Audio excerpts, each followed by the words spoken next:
بسم اللہ الرحمن الرحیم۔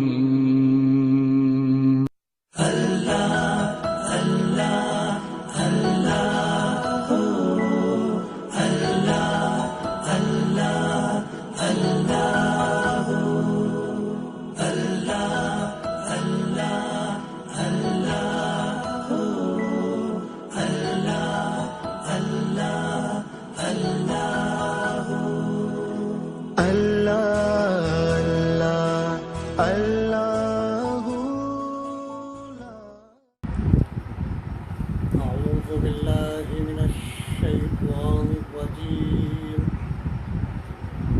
بسم الله الرحمن الرحيم. يا أيها الذين آمنوا اتقوا الله حق تقاته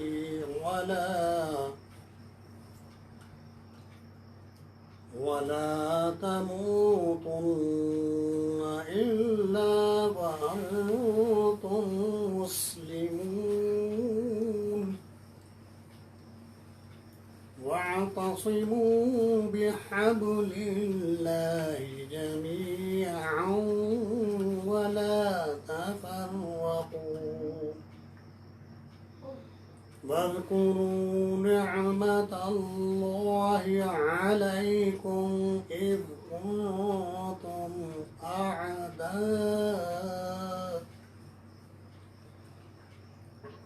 كنتم أعداء فألف بين قلوبكم فأصبحتم بنعمته إخوانا فكنتم على شفا حفرة من النار فأنقذكم منها. كذلك يبين الله لكم آياته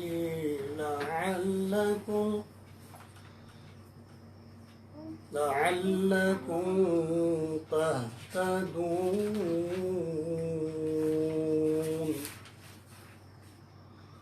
ولتكن منكم أمة يدعون إلى الخير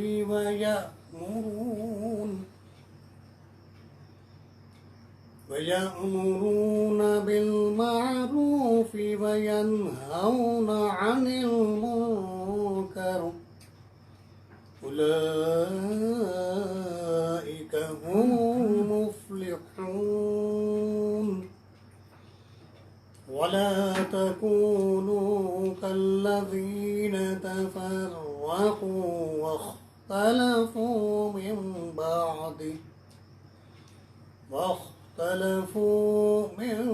بعد ما جاءهم البينات وأولئك لهم عذاب عظيم.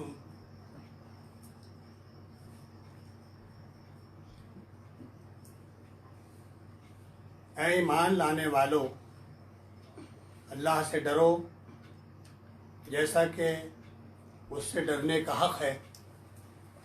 تم کو موت نہ آئے مگر اس حال میں کہ تم مسلم ہو. سب مل کر اللہ کی رسی کو مضبوط پکڑ لو، تفرقے میں نہ پڑو. اللہ کے اس احسان کو یاد رکھو جو اس نے تم پر کیا ہے. تم ایک دوسرے کے دشمن تھے، اس نے تمہارے دل جوڑ دیے اور اس کے فضل و کرم سے تم بھائی بھائی بن گئے. تم آگ سے بھرے ہوئے ایک گڑھے کے کنارے کھڑے تھے، اللہ نے تم کو اس سے بچا لیا. اس طرح اللہ اپنی نشانیاں تمہارے سامنے روشن کرتا ہے، شاید کہ ان علامتوں سے تمہیں اپنی فلاح کا سیدھا راستہ نظر آئے۔ تم میں کچھ لوگ ضرور ایسے رہنے چاہیے جو نیکی کی طرف بلائیں، بھلائی کا حکم دیں، برائیوں سے روکتے رہیں۔ جو لوگ یہ کام کریں گے وہی فلاح پائیں گے۔ کہیں تم ان لوگوں کی طرح نہ ہو جانا جو فرقوں میں بڑھ گئے اور کھلی کھلی واضح ہدایات پانے کے بعد پھر اختلافات میں مبتلا ہوئے۔ جنہوں نے یہ روش اختیار کی وہ اس روز سخت سزا پائیں گے۔ سورہ آل عمران کی یہ آیتیں 102 سے 105 تک تلاوت اور ترجمہ آپ سن رہے تھے۔ اس میں ملت اسلامیہ کے لیے 3 نکاتی فارمولہ دیا گیا ہے کہ ملت اسلامیہ کو انفرادی طور پر انفرادی حیثیت میں کیا کرنا ہے اور اجتماعی طور پر ملت اسلامیہ کی ذمہ داری کیا ہے، ان کے فرائض کیا ہیں، اس کو بیان کیا گیا ہے۔ قرآن مجید میں یہ بات تو جیسا تقوی کے سلسلے میں ہم دیکھ چکے ہیں کہ جگہ جگہ اس پر زور دیا گیا ہے، اس کی اہمیت پر کئی مضامین ہم دیکھ چکے ہیں۔ یہ لفظ قرآن مجید میں کئی معنوں میں استعمال ہوا ہے۔ تقوی، جس چیز سے نقصان پہنچنے کا خطرہ ہو اس سے بچنا۔ سورہ مزمل اور سورہ انفال میں یہ مضمون ہے۔ کسی آفت کے ظہور سے اندیشہ ناک ہونا، تقوی کا دوسرا مطلب۔ تیسرا مطلب ہے گناہ سے اور اس کے برے نتائج اور اللہ کے غضب کے ڈر سے بچنا۔ پھر یہ ڈرنا، یہ بچنا اور یہ تقوی اختیار کرنا اس لیے ضروری ہے کہ اس میں آپ کی جو اسلامی زندگی ہے، جو اللہ کو مطلوب ہے، جو اسلام کو مطلوب ہے، اس میں استحکام آتا ہے۔ اور جب تک تقوی نہ ہو تو اسلامی زندگی کا تصور نہیں کیا جا سکتا۔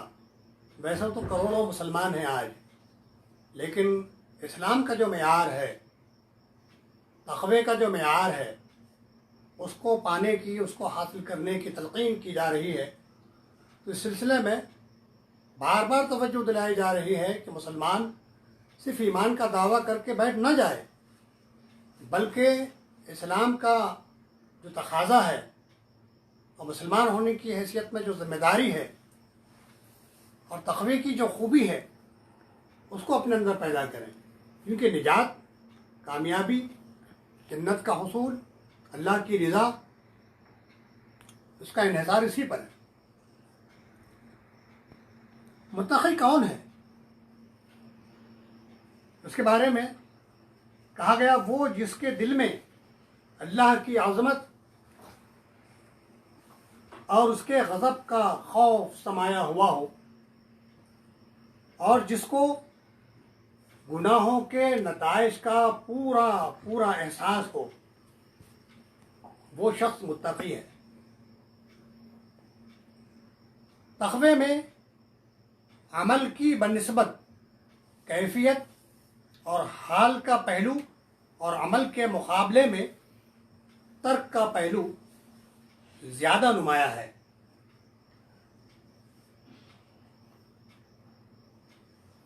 کل کے درس میں یہ بات بھی آ گئی ہے کہ ایمان و عمل کے مجموعے کا نام تقوی ہے، اور قرآن مجید میں بار بار صراحت کے ساتھ اس کا ذکر ہم کو ملتا ہے کہ جو لوگ ایمان لاتے ہیں، عمل صالح کرتے ہیں، یعنی جن کے قول میں، جن کے فعل میں کوئی تضاد نہیں ہے، جو کہتے ہیں وہی کرتے ہیں.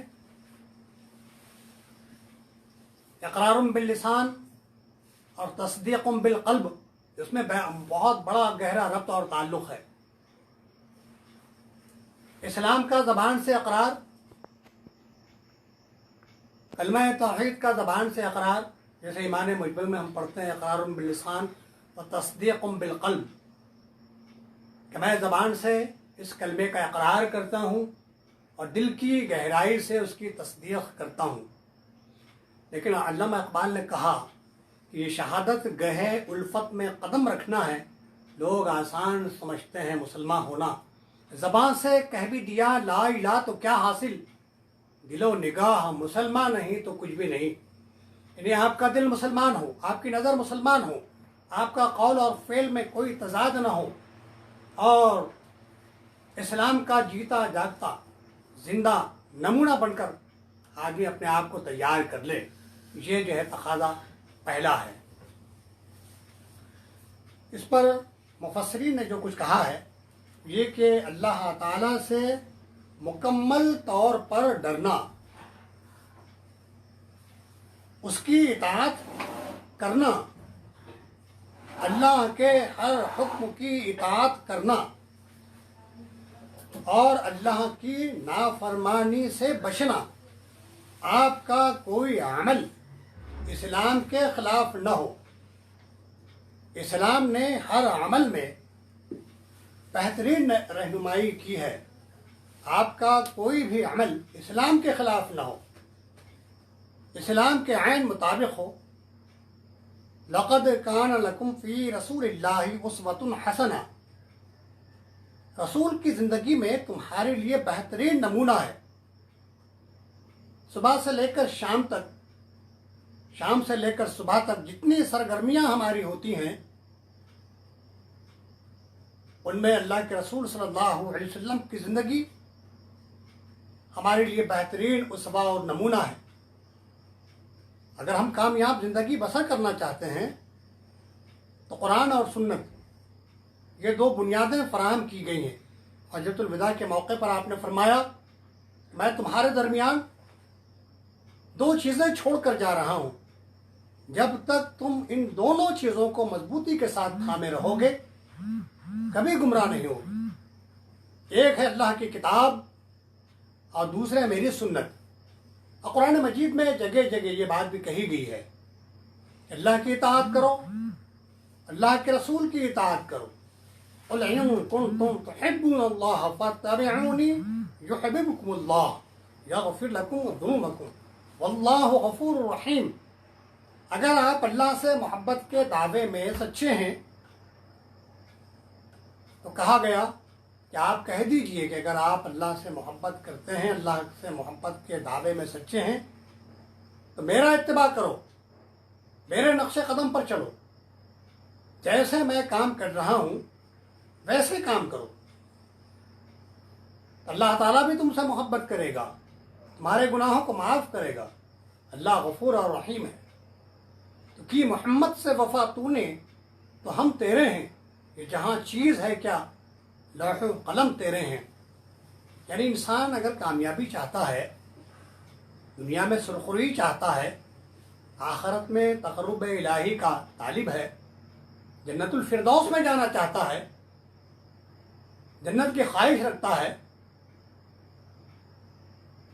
تو بہرحال یہ معیار اس کو اختیار کرنا ہے کہ اس کا کوئی عمل اسلام کے خلاف نہ ہو. اس کا ہر عمل میں اکثر کہتے رہتا ہوں کہ اس کی زندگی شرعی زندگی ہو، شریعت کے مطابق ہو. یعنی اس کا دیکھنا، اس کا سوچنا، اس کا خاموش رہنا، اس کا بولنا، اس کا کمانا، اس کا لینا دینا، شادی بیاہ، معاملات، معمولات، یہاں تک کہ سونا، جاگنا، جس پہلو سے بھی ہم اپنے عمل کا جائزہ لیں ہمارا ہر عمل اسلام کے مطابق ہو. تو اللہ کی اطاعت کرنا اور اس کی نافرمانی سے بچنا، تقوی کا بہت مختصر مطلب یہ ہے. اور پھر ہر لمحہ ہر آن اللہ کی یاد ذہن میں رچ بس جائے اس کا استحضار ہو. اللہ یاد رکھیں، اللہ یاد رہے، اللہ کو یاد کرنا، اللہ کو یاد رکھنا. نماز آپ کو بار بار یاد دلاتی ہے کہ آپ اللہ کے بندے ہیں، اللہ کے غلام ہیں، اللہ کی اطاعت کرنے والے ہیں. کہ نماز وہ اسپرٹ آپ کے اندر پیدا کرتی ہے، روزہ وہ اسپرٹ آپ کے اندر پیدا کرتا ہے کہ ہر وقت آپ اللہ کو یاد رکھیں. کہ اللہ کو یاد رکھنے والا تاجر کبھی کوئی بےمانی کا کام نہیں کر سکتا ہے، کبھی دھوکہ نہیں دے سکتا ہے، کبھی جھوٹ نہیں بول سکتا ہے. تو معلوم ہے کہ ہر وقت اللہ تعالیٰ میرے اعمال کی نگرانی کر رہا ہے، مجھے دیکھ رہا ہے، میری ایک ایک حرکت اللہ کے سامنے ہے. کرامن کاتبین میرے ایک ایک عمل کو نوٹ کر رہے ہیں. میں جو کہتا ہوں وہ لکھا جا رہا ہے، میں جو کچھ کرتا ہوں وہ لکھا جا رہا ہے. اور کرامن کاتبین میری ایک ایک حرکت کو نوٹ کر رہے ہیں. انسان کے زبان سے نکلا ہوا ہر لفظ، انسان کے زبان سے نکلا ہوا ہر لفظ مقرب فرشتے نوٹ کرتے ہیں. اور ہماری جو حرکات و سکنات ہیں سب کے سب نوٹ ہو رہی ہیں. تو کرامن کاتبین جو ہمارے ساتھ لگے ہوئے ہیں، ہمارے اعمال کو نوٹ کر رہے ہیں. یہ تصور ذہن میں تازہ رہے تو ظاہر بات ہے پھر یہ تصور ذہن میں تازہ رہے گا تو کوئی غلط کام، کوئی خلاف شرع کام سرزد نہیں ہوگا. اللہ سے ڈرتے ہوئے آدمی بہت احتیاط کے ساتھ، پرہیزگاری کے ساتھ زندگی بسر کرے گا. جن جن چیزوں سے خطرے محسوس ہوتے ہیں، اب دیکھیے آدمی بیمار ہے، حکیم نے یا ڈاکٹر نے کچھ دوائیاں تجویز کی ہیں اور کچھ چیزوں سے پرہیز بتایا ہے، تو آدمی احتیاط کرتا ہے کہ بھی میری صحت کو خراب کرنے والی جتنی چیزیں ہیں میں ان سے پرہیز کروں. تو ویسے میری اسلامی زندگی کے لیے جن چیزوں سے خطرات ہیں مجھے ان چیزوں سے بچنا چاہیے. اسلامی زندگی کو جن چیزوں سے خطرات درپیش ہیں اگر آدمی ان سے بچنے لگے تو یہی تقویٰ ہے.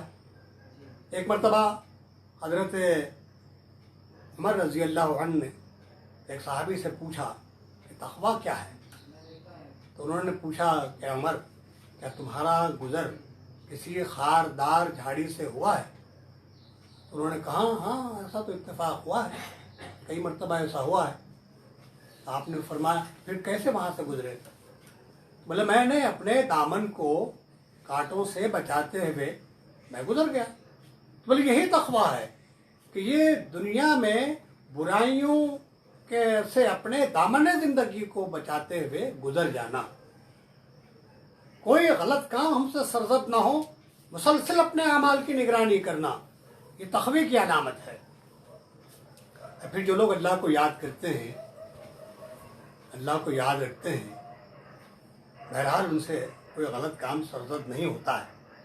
پھر قرآن میں جیسا کہ ہم اس سے پہلے کے درس میں دیکھ چکے ہیں کہ جگہ جگہ اس کی اہمیت، اس کی افادیت، اس کی ضرورت، اس کی فضیلت بیان کی گئی ہے. تو صحابہ کرام نے جب اس آیت کو سنا کہ حق تقات ہی ایسا تقویٰ اختیار کیا جائے کہ اس کا حق ادا ہو جائے، کہ کیسے ممکن ہو سکتا ہے کہ اس کا حق ادا ہو؟ تو پھر اللہ تعالیٰ نے ایک جگہ اس کو بیان کیا ہے، فاتقوا اللہ ما استطعتم، بس تم اللہ سے ڈرو، اللہ کا تقویٰ اختیار کرو جہاں تک تمہاری استطاعت میں ہے. استطاعت بھر تم اللہ تعالیٰ سے ڈرو، اور جہاں تمہاری استطاعت ختم ہو جاتی ہے تو ظاہر بات ہے پھر وہاں رخصت کا پہلو یا عزیمت کا پہلو، دونوں پہلو ہمارے سامنے آ جاتے ہیں. کہا گیا جہاں تک تمہاری استطاعت ہے تم اس بات کی کوشش کرو کہ اللہ کی فرما برداری ہو، اللہ کی نافرمانی نہ ہو. پھر دیکھیے اپنی طاقت کے مطابق اس سے ڈرتے رہا کرو. حضرت عبداللہ ابن عباس رضی اللہ عنہ فرماتے ہیں کہ فاتقوا اللہ ما استطعتم، اللہ تعالیٰ کی راہ میں جہاد کرتے رہو. یہ مطلب ہے اسٹرگل ہو، محنت ہو، کوشش ہو، اللہ کی راہ میں اللہ کے لیے اس کے کاموں میں کسی ملامت کرنے والے کی ملامت کا خیال نہ کرو اور عدل پر قائم رہو، جم جاؤ۔ قل آمنت باللہ ثم استقم، اللہ کے رسول صلی اللہ علیہ وسلم نے فرمایا قل آمنت باللہ ثم استقم، کہو میں اللہ پر ایمان لایا پھر اس پہ جم جاؤ۔ سورہ حامیم سجدہ میں یہی بات کہی گئی کہ جو لوگ اللہ کی ربوبیت کو تسلیم کرتے ہیں پھر اس پر جم جاتے ہیں، ان کے لیے بشارت ہے، خوشخبری ہے، فرشتوں کا نزول ہے، جگہ جگہ قدم قدم پر ان کی مدد اور نصرت کے وعدے ہیں۔ پھر خود اپنے نفس پر عدل کے احکام جاری کرو، اپنے ماں باپ اور اپنی اولاد کے بارے میں بھی عدل و انصاف پر قائم رہو۔ پھر بتایا کہ اسلام ہی پر مرنا، یعنی تمام زندگی اس پر قائم رہنا تاکہ موت بھی اسی پر آئے۔ یہ قانون فطرت ہے کہ اپنی زندگی جیسی رکھے ویسی ہی اسے موت آتی ہے۔ جس ڈگر پر انسان اپنی زندگی کو گزارتا ہے، جس ڈھب پر انسان اپنی زندگی کو گزارتا ہے، اسی حالت میں، اسی کیفیت میں انسان کی موت آتی ہے۔ جو لوگ اسلامی زندگی بسر کرتے ہیں تو یقیناً ان کی موت بھی اسلامی ہوگی، ان کا جینا مرنا اسلام کے مطابق ہوگا۔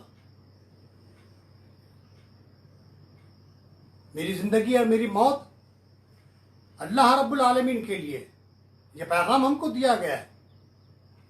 انی وجہت وجہی للذی فطر السماوات والارض حنیفا وما انا من المشرکین قل ان صلاتی ونسکی ومحیای ومماتی للہ رب العالمین، میری قربانی، مراسم عبودیت، میری زندگی، میری موت اللہ رب العالمین کے لیے۔ یعنی جو شخص اسلام پر زندہ رہتا ہے اس کی موت اسلام پر ہوتی ہے، اور جس موت پر وہ دنیا سے گزرتا ہے اسی پر قیامت کے دن وہ اٹھایا جاتا ہے۔ اللہ تعالیٰ اس کی خلاف ورزی سے اپنی پناہ میں رکھے۔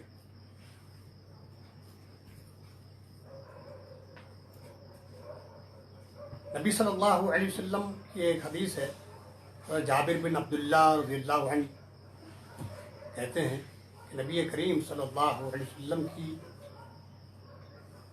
زبانی آپ کے انتقال کے 3 روز پہلے سنا گیا کہ دیکھو موت کے وقت اللہ تعالیٰ سے نیک گمان رکھنا۔ یہ مسلم شریف کی حدیث ہے۔ رسول اللہ صلی اللہ علیہ وسلم فرماتے ہیں اللہ تعالیٰ کا فرمان ہے کہ میرا بندہ میرے ساتھ جیسا گمان رکھے اس کے گمان کے پاس ہی ہوں۔ اگر اس کا میرے ساتھ حسن ظن ہے تو میں اس کے ساتھ اچھائی کروں گا، اور اگر وہ میرے ساتھ بدگمانی کرے گا تو میں اس سے اسی طرح پیش آؤں گا۔ یہ مسند احمد کی حدیث ہے۔ اس حدیث کا ایک حصہ بخاری اور مسلم میں بھی ہے۔ ایک بیمار انصاری کی عیادت کے لیے آپ تشریف لے گئے اور سلام کر کے فرمانے لگے کہ کیسے مزاج ہے؟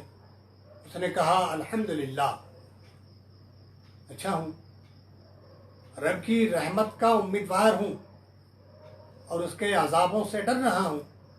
آپ نے فرمایا سنو، ایسے وقت میں دل میں خوف و طمع دونوں ہوں، اسے اللہ تعالیٰ اس کی امید کی چیز دیتا ہے اور ڈر اور خوف کی چیز سے بچاتا ہے۔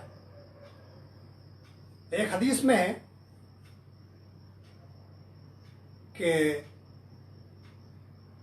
رسول اللہ صلی اللہ علیہ وسلم سے حکیم بن حزام نے بیعت کی کہ میں کھڑے کھڑے یہ گروں، اس کا مطلب امام نسائی نے یہ بیان کیا کہ سجدے میں اس طرح جانا چاہیے، اور یہ معنی بھی بیان کیے گئے ہیں کہ نہ مروں مگر مسلمان ہو کر، اور یہ بھی مطلب بیان کیا گیا ہے کہ جہاد میں پیٹھ دکھاتا ہوا نہ مارا جاؤں۔ پھر فرمایا اتفاق کرو، اختلاف سے بچو، حبل اللہ، اللہ کی رسی، یعنی انفرادی طور پر آپ کو یہ کام کرنا ہے۔ وَمَن يَعْتَصِم بِاللَّهِ فَقَدْ هُدِيَ إِلَىٰ صِرَاطٍ مستقیم، جو شخص اللہ تعالیٰ کے دین کو مضبوط تھام لے وہی راہ راست دکھایا جائے گا۔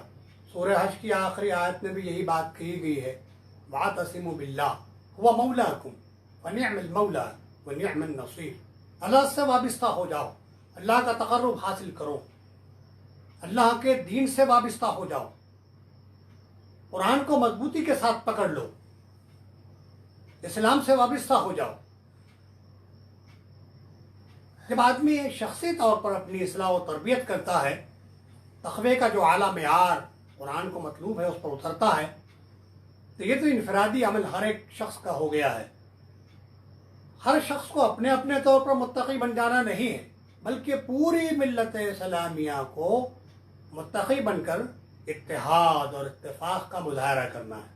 اور دوسرا مضمون جو ہے دوسری آیت میں شروع ہوتا ہے کہ آپ کو بحیثیت مسلمان کیا کرنا ہے، آپ کی ذمہ داری کیا ہے۔ انشاءاللہ کل کے درس میں ہم اس کو دیکھیں گے۔ اللہ سے دعا کرتا ہوں کہ اللہ تعالیٰ ہمیں اپنی اصلاح و تربیت کرنے، اسلام کے مطابق زندگی بسر کرنے اور اسلام ہی پر ہمارا خاتمہ ہو، اس کی دعا کرتے ہوئے، اس پر عمل کرتے ہوئے ہمیں یہ امید رکھنا ہے کہ اللہ تعالیٰ ہمارا خاتمہ بالخیر کرے۔ بآخر دعوانا الحمد للہ رب العالمین۔